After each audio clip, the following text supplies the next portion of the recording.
Don't you say it. Don't you say it. I know you want to say it. Is tonight going to be a trap game? I told you not to say it. Sorry. Preds lose 5-4 to Philadelphia Flyers in Philadelphia, Pennsylvania in the Wells Fargo Center Thursday night. In a game that the Preds absolutely cannot afford to lose. Standings-wise, you lose to a team that is fighting for a lottery position. You don't get 2 points. You don't even get 1 point. You get zilch, nada, nothing. For the second time in 4 games, you were on the verge of at least salvaging a point in the dying minutes of regulation, and you walk away with nothing. Let's dissect how it happened, shall we? Not only is this the first time on game 61, no less, that the Preds are playing the Flyers this season when they're an Eastern Conference team, the Preds will play the Flyers for 2 games in a matter of 11 days. Some of you out there in Preds Nation may not remember, but besides last season being a 56-game season where you only played a fixed number of teams around Nashville geographically, the Preds didn't even play the Flyers in the 2019-2020 season because their 2 games that season were after what turned out to be the shutdown. The last time the Preds played against the Flyers, you have to go back all the way to January 1st, 2019, and the last time the Preds played the Flyers in Philly was December 20th, 2018. That is a matter of 3 years, 2 months, and 16 days since these 2 teams have faced off. As for the game, Philip Forsberg, who can smell David Legoland's hair because he is so close to him in terms of catching him for all-time goals, is stopped by Carter Hart just 30 seconds into the first period. But after that, there's quite a bit of game action where the Flyers are inspired to get pressure in on Saros. He's getting dialed into this game. The Flyers seemingly inspired to win this game for their captain, Claude Giroux, who is being honored for playing 1,000 games. And it just so happens with the trade deadline just around the corner on Monday, this might be Claude Giroux's last or second last home game, as the Flyers still have one more game this weekend at the Wells Fargo Center. But eventually, the Flyers keep it going, and about 7 minutes into the first, Travis Steinheim rewards his captain, and the Flyers have a 1-0 lead. That goal would be followed up by Roman Josi taking an ill-advised boarding penalty, and the Flyers keep the pressure going, but fortunately for the Preds, Juuse Saros was up to the task and stopped them, and the Preds killed off the penalty. There was only so much that the Preds could do, their goalie, in essence, but we'll get to that later in the third period. After a 4-on-4 stretch when each team took another penalty, Josi on a Preds shortened power play is able to do Josi type things and drive towards the net, but Carter Hart matches his movement and keeps it out, keeps the Preds off the board for now. Props to the Flyers during a TV timeout for honoring Terry Crisp, who came with the Preds on this road trip, since Terry Crisp obviously has announced that he's going to retire. And Terry Crisp, for those who don't know, as a player was on the Flyers 74 and 75 teams that helped that city win a Stanley Cup. Fast forward to about 4 minutes left to go in the first period. Flyers still buzzing, still skating with a lot of energy as they get more pressure down low on Saros, who keeps it out. Juuse Saros made 16 saves in that first period. If it wasn't for him, this game would have been over then, and then I wouldn't have been pulling my hair out in the third period. With about a minute left to go in the first period, Matt Duchene with a brutal turnover that you just cannot let happen, Matt, and Brassard skates right down and almost beats Saros, but he rings it off of the crossbar. Clock winds down. Again, Preds very lucky to only be down 1-0 after 20 minutes. It doesn't take the Preds very long into the second period to answer for the Flyers' goal. Flyers attempting to clear, not doing a good enough job. The puck gets knocked down by Colton Sissons, and it's up in the air, and Tanner Jeannot goes up and grabs it, gets it down right away before Carter Hart can adjust. He snaps it on net, ping, over the crossbar, bar down. Preds have tied this 1-1. But right after Tanner Jeannot's tying goal. Matt Duchene, who's not off to a great start in this game when you usually can count on him to score a goal and play a good game, after his turnover that almost turned into a goal in the first, he commits a penalty, gives the Flyers a power play, and soon after the Flyers make the Preds pay. Cam York gives the Flyers a 2-1 lead. 2.5 minutes after that, Flyers still buzzing, back into the Preds zone. Saros ends up falling down on his stomach, wondering if he has to do everything himself. I see you, Ben Harper, standing there doing nothing as the Flyers make it 3-1. But to their credit, the Preds don't go away, and it is something they have done positively, consistently this season, not gone away after they dig themselves holes. I just wish they wouldn't dig themselves the proverbial hole, because a minute and a half after the Flyers made it 3-1, the Preds are the one buzzing in the Flyers zone. And you've got Roman Josi doing circles. He comes back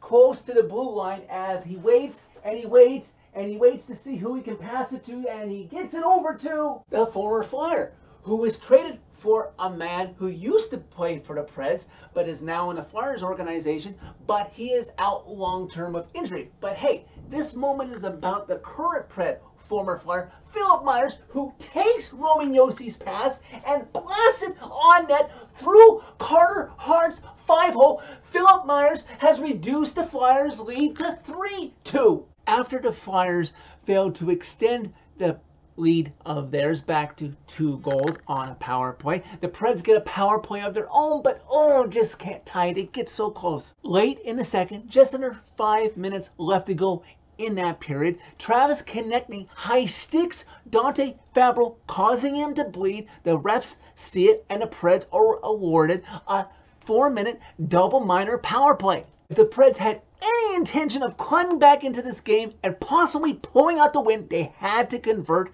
here. And sure enough, soon into the first half of that double minor, Preds passing the puck well, keeping the puck in the Flyers zone. And Mikael Granlund off of a pass from Roman Josi, who, by the way, would set the single season for assists by a Preds player in this game. Mikael Granlund would skate in towards Carter Hart's net, and before anyone can know it, he passes it to Ryan Johansson, who is sticking his big face in Carter Hart's crease, gets Granlund's pass 1 time at home, tying this game at 3. Preds unable to score on the second half of the double minor, but hey, that was key, getting that 1 power play goal, tying this game at 3, making it a brand new game as we head into the third period.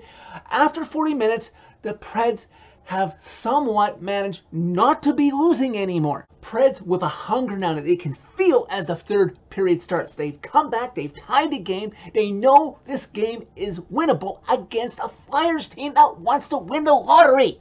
Preds getting aggressive in the Flyers zone. You've got Roman Josi first, who carries the puck and goes behind the Flyers net, back behind Carter Hart as Roman Josi tries to backhand, wrap around it in, but Carter Hart is there as the Preds keep buzzing. And eventually you've got Roman Josi again, who goes in behind the nets, and he sees Philip Forsberg standing out front, right in front of Carter Hart, as if on purpose, standing like this, so he gets the pass lasered from Josi to his stick, gets it through his legs no less, past Carter Hart. The Preds have their first lead of the game, 4-3, and most importantly, Philip Forsberg has now tied David Leggon with 210 career goals, all in Preds gold. It's only unfortunate that this game is not in Bridgestone, as Forsberg is congratulated by his Preds teammates. He is now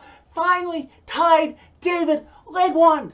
Just one more now, and Philip Forsberg will be atop all players who have ever scored a goal in Nashville Predators history. Then the minutes seem to tick down very slowly as the Preds, they don't want to sit back on its lead, but they also want to be a little bit aggressive, not too aggressive, trying to make sure they can get the W in this game, still creating chances. Just under 14 minutes left to go in regulation. The Flyers are starting to create some chances, but UC Saros is able to make a great stretch pass, get the puck out and keep it out with his right pad, keeping the Preds' 4-3 lead intact. We reached the last half, the back half of the third period.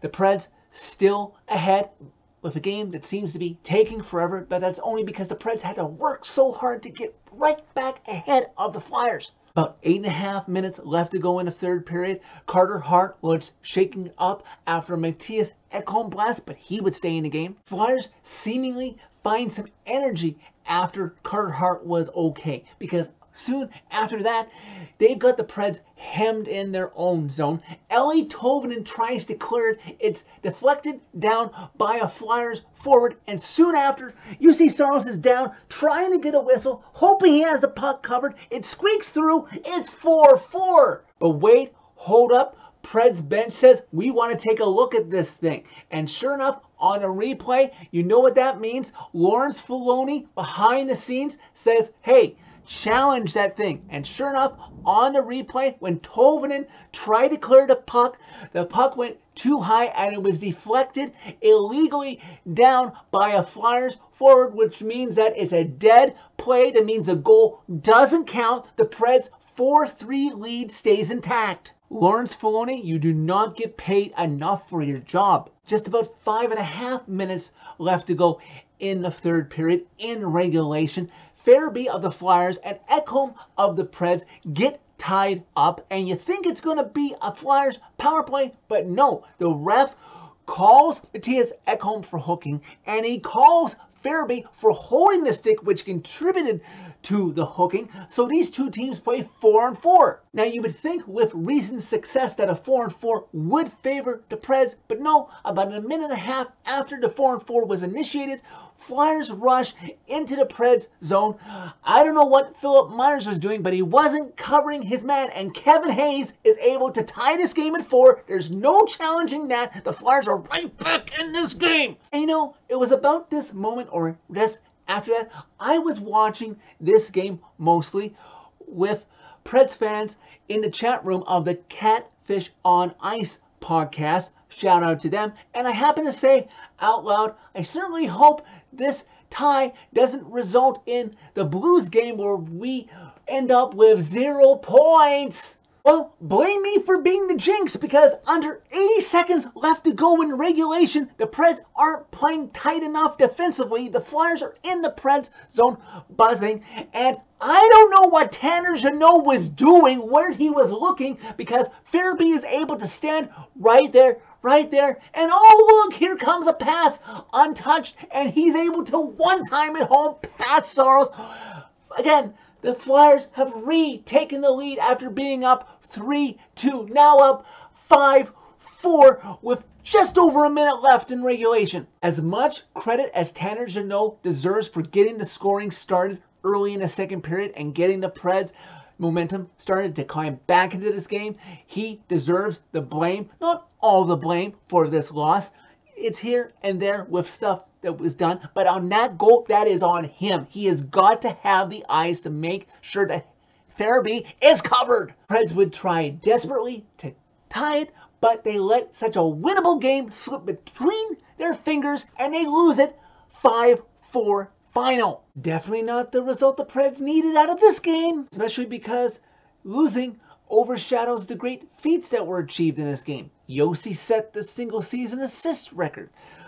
Tanner Jeannot broke Shea Weber's single season hit record. And like I said, Forsberg has now tied David Legwand for 210 career goals as a Nashville Predator. Philip Forsberg has done so in 400 less games than David Legwand took to set the record. It's only a matter of time before Forsberg gets that last one to climb all atop Predators Mountain. Hopefully, for the franchise's sake, as they chase down a playoff spot, he does so in winning fashion. Preds put themselves in a hole early in this game, and as I have hammered home time and time again this season, this team is not built that way. They cannot afford to do so and expect to pull out the W continuously. Because what happens when you fall behind either by 1 or 2 goals like they did again tonight, you exert yourself trying to climb back in it, and by the time you reach 60 minutes, you run out of gas, and more times than not, you lose. Preds did not get any help on the out-of-town scoreboard as games played begin to dwindle when you really should be controlling your own destiny. You can't help but see if you got any help. On tonight, the Stars won, the Blues got a point by losing in the shootout, the Kings won, the Oilers won, Vegas won, and oh, well, there you go, the Canucks lost, so there's a small favor. Like I said, for the second time in 4 games, you had points within your grasp, almost going to overtime or a shootout, and you come away with nothing. On a night like this against a Flyers team, you have no excuse not to get the win straight out in regulation, much less overtime or the shootout. Now this Preds team has to return home come Saturday night against a Leafs team coming into town with Austin Matthews hungry, coming off of a suspension, and then you got the West Coast gauntlet to complete next week of Anaheim, who's still in playoff contention, LA, who's fighting to get out of the wild card spot and get one of those 3 seeds in the Pacific Division, and then your hated expansion rival of 19 years, Vegas. I don't know if my heart can take this much pressure. So that's it for this video. Thank you very much for watching. As always, click like if you like this video. Click subscribe if you really liked it. You can find my social media by clicking on a channel name. Tell all your friends about Predemption. If the Preds are golfing come the start of May, this game is numero uno that we can blame for the reason why.